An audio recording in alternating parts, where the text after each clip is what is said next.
Welcome back to Carson Tate's video log. We're here on our last day in Provincetown, and I have here with me author Sophia Kell Hagin. Did I say that right? You did? Excellent.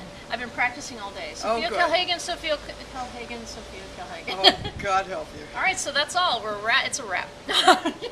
There you go. I'm just kidding. So hold up your book so our readers can see. This is actually an October release, yes? There you go.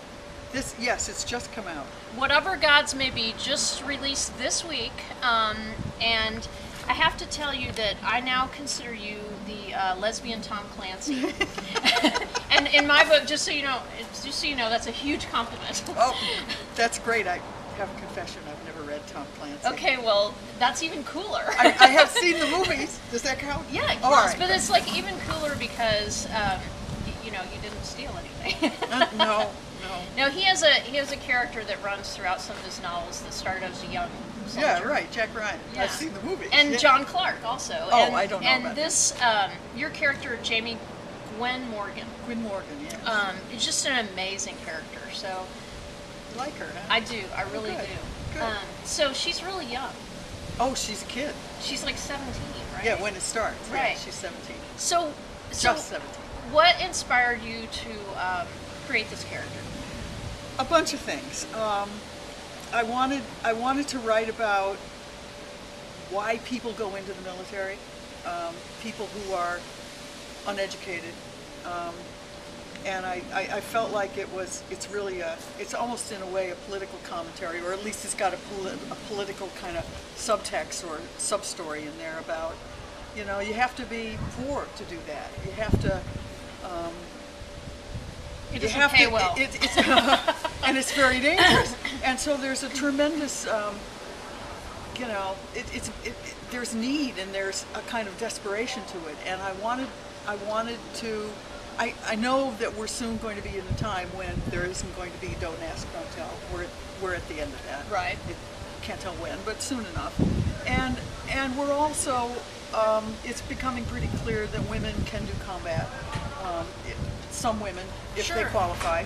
And she is a combat soldier. She is. She's a sniper. She becomes a Marine Scout sniper, and because she's very good at it. And I wanted to describe what that would be like. Women, at least so far, some women have had that experience, but not a lot, and I think there are going to be more, and I wanted to explore what that would be like. What kind of person would that be who would find herself in a situation like that when that's possible, which is why this story takes place in a little bit ahead of now. It's not clear when, and I try to, there's a little bit of world building involved in this, and so I did some of that. So how, tell us about your military experience. Tell us about your gun shooting experience. A BB gun. Okay, a BB rifle when I was about 12. This is amazing. I mean, that definitely is some world building for you, even if it's, absolutely, absolutely. I felt like I was a Marine for the 3 days that's I good. read it. That's good. That's what I wanted. I was hoping that would happen. There's research and a very overactive imagination. A lot of research, because that's a very overactive imagination. So where's your overactive imagination taking you next?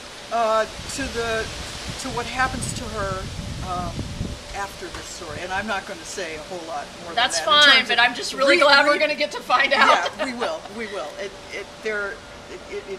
It begs for. And in fact, the manuscript I first submitted to Bold Strokes was actually a longer story. This is maybe the first, like 60%, perhaps. Well, it was like a that. really intense story. I really enjoyed it. I feel like I got, a bang in every page. Good. Good. So I tried. Can't wait for the next one. Oh, good. I'm glad. Do you have any idea what's going to happen? When? Well, I'm not like Radcliffe. I do not write 3 books a year. I can't even comprehend how somebody writes 3 books a year.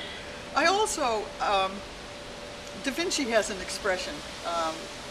He says, a work of art is never finished, it's only abandoned. That's true. And I feel like I have a sort of addendum to that. It's only abandoned or it's handed off to your publisher. That's a brilliant. Every time. Can I have that back one more time? You bet. Yep. Every time I open this, I see a mistake. every page I see a mistake. So the sequel will be an attempt to make sure to be better, frankly, to be a better writer, to tell her story better, to get